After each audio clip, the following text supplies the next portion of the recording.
கதைக்கான நேரத்திற்கு வணக்கம். இன்று காலை நாங்கள் ஏறி அந்த மலையிலிருந்து கீழே ஒரு 1000 அடிக்கு கீழே உள்ள ஊர்கள் எல்லாம் பார்க்கும்போது மிகவும் ஆச்சரியமாக இருந்தது. இதுபோல் இடங்களும் நம் இடத்தில் இருப்பதை நாம் பார்க்காமல் இருக்கக்கூடாது. அதே நேரத்தில் அந்த படியிலிருந்து ஏறி இறங்கி அந்த மலை உச்சிக்கு போய் மேகங்களெல்லாம் அப்படியே நாங்கள் தவழ்ந்து வராமல் இருந்துச்சு மேகம் பக்கத்தில். அப்புறம் டீ எஸ்டேட்லேருந்து ஒரு டீ கடையில் டீ குடித்தார். டீ பால் இல்லாத டீ, அதை குடிக்கிறதுக்கு அவ்வளோ உபயோகமாக அது அருமையாக இருந்தது. திருப்பி நாங்கள் எல்லாம் கட்டு இருந்தோம். மற்றது ஒரு நேரம் சாப்பிட்டுட்டு இந்த மாலை ஒரு டீ ஃபேக்ட்ரியை பார்க்க போனோம். டீ ஃபேக்ட்ரியை போய் பார்க்க போனோம். டீ ஃபேக்ட்ரி மேகமலை ஒரு 7-8 மலை சுற்றி இருக்குது. அதை சுற்றி மலைக்கு கீழே எல்லாம் எங்கே பார்த்தாலும் தேயிலை தோட்டமாக இருக்குது. எந்த வசதி செஞ்சிருந்தாலும் தேயிலை தோட்டம், அங்கேருந்து மலை, அந்த ஊர்கள் சின்ன ஊர்களாக இருக்குது. ஆனால் அங்கே வேலை பார்க்குறவங்க மட்டும்தான் இருக்காங்க, வேறு யாருமே இங்கே கிடையாது. வேலை 8 மணிக்கு சங்கு ஊதுது. 8 மணிக்கு சங்கு ஊதுறப்போ எல்லோரும் வேலைக்கு வர்றாங்க. கரெக்டாக 12 மணிக்கு ஒரு சங்கு ஊதுது. அது இடைவேளை 1 மணிக்கு ஒரு சங்கு ஊதி திருப்பி எல்லாம் வேலைக்கு போகிறாங்க. 5 மணிக்கு வேலை முடிஞ்சுட்டு சங்கு ஊதி எல்லோரும் வீட்டுக்கு போயிடுறாங்க.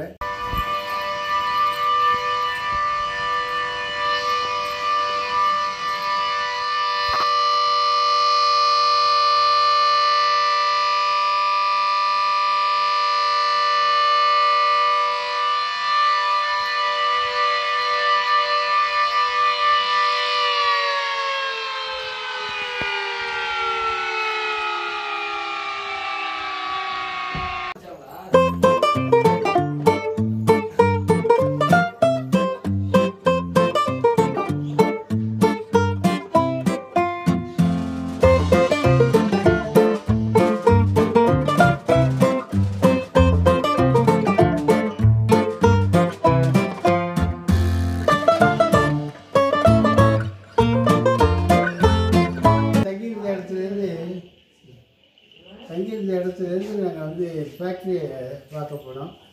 தேயிலை ஒரு 33 வருஷத்துக்கு அது தேயிலை செடி இருக்குமா. அந்த செடியை ஆகிறதுலேருந்து அதில் ஆய்ச்சி முடிஞ்சோட்டு திருப்பி அதை கட் பண்ணி அதில் சுண்ணாம்பு தெளித்து திருப்பி அதை வளர வைக்கிறது விதத்தெல்லாம் நாங்கள் எப்படின்னு கேட்டு தெரிஞ்சுக்கிட்டோம். ஆனால் அந்த இலையை கொஞ்சம் கொஞ்சமாக நம்ம கையால் பறிக்கிறோம். ஆனால் இப்போ என்ன மிஷினை வச்சு கையால் நீட்டாக அழகாக பறித்து அதை ஒவ்வொருத்தர் 1 கிலோ பறித்தாங்கன்னா 25 ரூபா காசு தருவாங்களாம். அந்த எத்தனை கிலோ பறிக்கிறாங்களோ அவங்களுக்கு அந்த காசு கொடுத்துருவாங்களாம். அதெல்லாம் வச்சுக்கிட்டு அவங்க ஒரு ஃபேக்ட்ரியிலே ஒரு ப்ரைவேட் கம்பெனி இருக்குது. அந்த கம்பெனி தான் அவங்களுக்கு ஊதியம் எல்லாம் தர்றாங்க, வீடு தர்றாங்க, அவங்களுக்கு தேவையான பொருள் வசதி எல்லாமே செஞ்சு கொடுத்துட்றாங்க. தேயிலை டீ எப்படி உருவாகுது என்பதை நாங்கள் நேரடியாக போய் பார்த்தோம். தேயிலை தோட்டத்தில் அப்படியே நாங்கள் அந்த இதில் வரிசையாக போய் பார்த்துட்டு நானும் இலையெல்லாம் கொஞ்சம் கிள்ளி பார்த்தோம். அவங்க அந்த இலையை கிள்ளி சுடு தண்ணியில் போட்டு வச்சுருந்து நாட்டு சர்க்கரை போட்டு குடித்தா எப்படி இருக்குங்கிறதெல்லாம் டெஸ்ட் பண்ணுறதெல்லாம் எங்கள்கிட்ட நிறைவாக சொல்லி கொடுத்தாங்க. நாங்கள் டீ ஃபேக்ட்ரிக்குள்ளே போய் பார்க்குறதுக்கு ஏற்பாடு பண்ணி கொடுத்தாங்க. உட்காந்துருக்கு பின்னாடி பார்த்திங்கன்னா 1955 ஆரம்பித்தா டீ ஃபேக்ட்ரி இருக்குது. அந்த டீ ஃபேக்ட்ரியை போய் நாங்கள் பார்க்க போனோம்.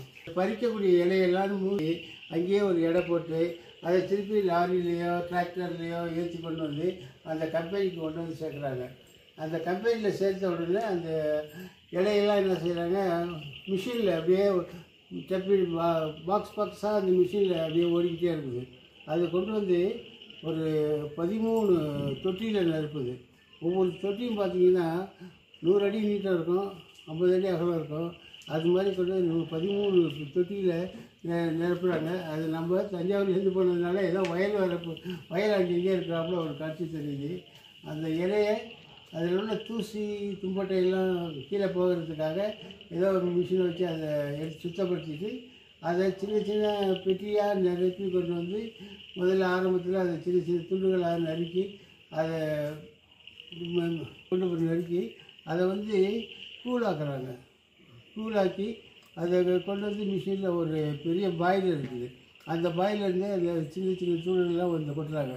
அந்த பாயிலேருந்து எரித்து அது ஹீட் ஆகி தண்ணி வந்து வெளியில் பவுடர் ஆகி அந்த பவுடரை வந்து 5 வகையாக பிரிக்கிறாங்க.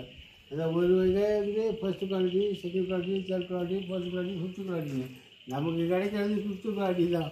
ஃபஸ்ட்டு குவாலிட்டி எல்லாம் இங்கேனாக்கா லண்டன் போயிருந்தான். அங்கே தான் நல்ல விலை கொடுப்பாங்கன்னு சொல்லிட்டு ஃபஸ்ட் குவாலிட்டியாக அங்கே போயிடுது. பாக்கி செகண்ட் குவாலிட்டி கூட நமக்கு கிடைக்கிறதுல தேர்ட் அண்ட் ஃபோர்த்து ஃபிஃப்த்து தான் கிடைக்குது. அதே எவ்வளோ சுவை இருக்குன்னா ஃபஸ்ட்டு குவாலிட்டி எவ்வளோ சுவையாக இருக்கணும்னு எங்களுக்கு ஒரு சின்ன கதை சொன்னார். அதாவது இந்த மேகமலையில் தான் இந்த ஃபேக்ட்ரி வந்து எப்படி வந்துச்சுங்கிறத யாரோ ஒரு இங்கிலீஷ்காரர் வந்து கேட்கும்போது, இந்த மேகமலைன்னு ஒரு இடம் இருக்குது, அந்த இடம் எப்போ பார்த்தாலும் மழை பெஞ்சிட்ருக்கோம், ஆகையினா அங்கே போய் நம்ம அந்த தேயிலை தோட்டத்தை உண்டாக்கலாம்னு சொல்லி சிலோன்லேருந்து பயிர்களை கொண்டு வந்து அங்கே நட்டுருக்காங்க. அங்கே நட்டு அதை எப்படி நடுவாங்கன்னா, முதல்ல ஒருத்தர் குழி போட்டு போகிறோம், அடுத்த ஒருத்தர் கண்ணை வச்சுட்டு போகிறோம், அடுத்தது அது கண்ணுக்கு உரையெல்லாம் போட்டுவிட்டு தண்ணியை மூடி விட்டு லைட்டாக அந்த உயிர் தண்ணி போல் ஊற்றிட்டு போயிட்டே இருப்பாங்களோ. அது மாதிரி அந்த உயிர் வச்சதுலேருந்து 33 வருஷம் 34 வருஷத்துக்கு அந்த பயிர் கொடுத்துக்கிட்டே இருக்குமா. ஒரு 4 வருஷத்துக்கு ஒரு வாட்டி அதை கட் பண்ணி விடுவாங்களாம். அதை கட் பண்ணி விட்டுட்டு அதில் சுண்ணாம்பு ஸ்ப்ரே பண்ணி விட்டுருவாங்களா. ஏன் சுண்ணாம்பு ஸ்ப்ரே பண்ணுறீங்கன்னா அதில் உள்ள பூச்சி கீச்செல்லாம் செத்து போயிடும், அந்த தண்டு வந்து நல்லா உறுதியாக இருந்து காய் அந்த குருசு வர்றதுக்கு பயனுள்ளதாக இருக்கும் அப்படின்னு சொன்னாங்க. அதை நாங்கள் போய் பார்க்கும்போது அந்த 5 வகையை எப்படி பிரிக்கிறாங்கனாக்க, வயலாட்டம் இருக்குது. 5 வயல் 6 வயல் சேர்ந்துருக்குறாப்புல அந்த இதை தொட்டியில் போட்டு நிறுத்தி அதை கொஞ்சம் கொஞ்சமாக நறுக்கி அதை வந்து நறுக்கிற தூளாக்கி, தூளிலேருந்து வந்து வேக வைக்கிறது நீர் எடுத்து அந்த நீரை வந்து திருப்பி பவுடர் ஆக்கி அந்த பவுடர் தான் நமக்கு கிடைக்கிறதுக்கு வாய்ப்பு இருக்குது. அதை ஒவ்வொரு பார்ட்டாக நாங்கள் போய் பார்த்தோம் எப்படி இருந்துச்சு. அதே போல் இந்த மேகமலையில் உள்ள தொழிலாளர்கள் எல்லாம் கரெக்டாக 5 மணிலாம் அவங்க வீட்டுக்கு போயிடுறாங்க. யாரும் எங்கேயும் அலையிறதெல்லாம் நாங்கள் பார்க்க முடியாது, ஆளுங்களே பார்க்க முடியல. ஆனால் சங்கு வந்துருச்சுன்னா 5 மணி காலையில் 8 மணிக்கு தண்ணி அங்கேருந்து வர்றாங்க, நிறைய பேர் வர்றாங்கன்னு தெரியுது. வந்து அந்த தேயிலை தோட்டத்து தொழில் தான் அவங்க பார்க்குறாங்க, வேறு எந்த தொழிலும் அவங்க பார்க்குறதில்லை என்பதை நான் கற்றுக்கொண்டேன். இதுவரை முடித்துக் கொள்கிறேன்.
எடுத்து அதை குடிக்கிறது எப்படி ஒரு அனுபவத்தை ஒருத்தர் சொன்னார்.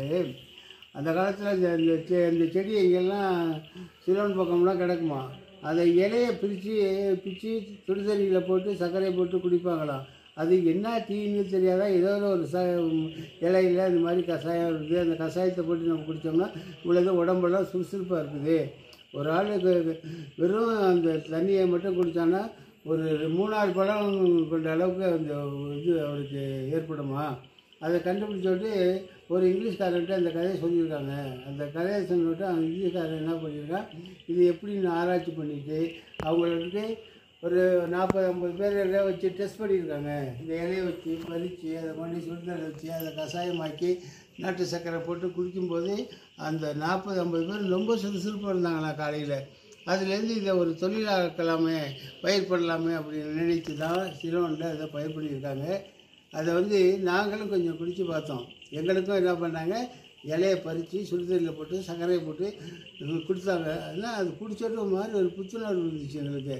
அது ஏன்னா இந்த நல்ல குளிர் தேசம், அது மேகமலைங்கிறது நல்ல குளிர் தேசமாக தான் இருக்குது. இருந்தாலும் அந்த குளிரே தெரியல எங்களுக்கெல்லாம், தெரியாத அளவுக்கு அந்த விறுவிறுப்பு இருந்துச்சு.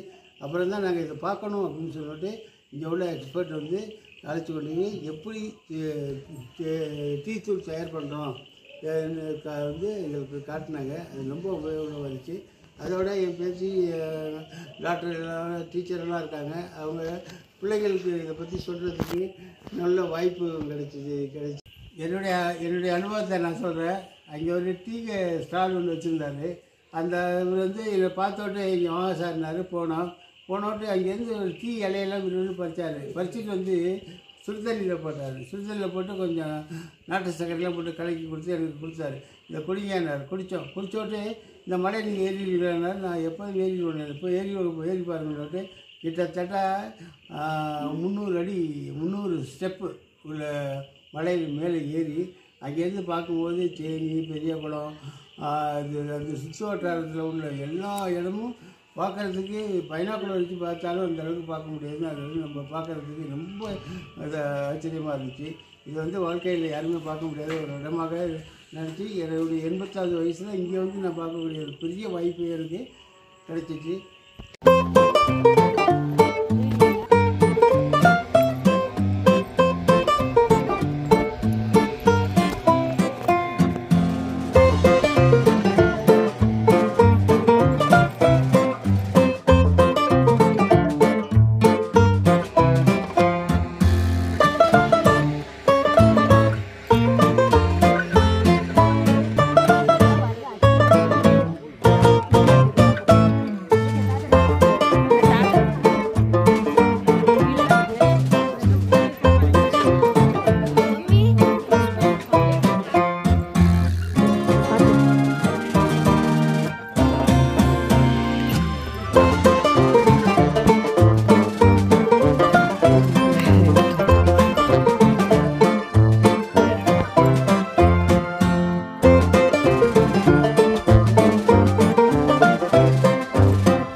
இந்த 2 நாள் அனுபவம் வந்து எனக்கு வாழ்க்கையில் பெரிய ஒரு மகிழ்ச்சியையும் கொடுக்கக்கூடிய அனுபவமாக இருந்தது என்பதை தெரிவித்துக் கொள்கிறேன்.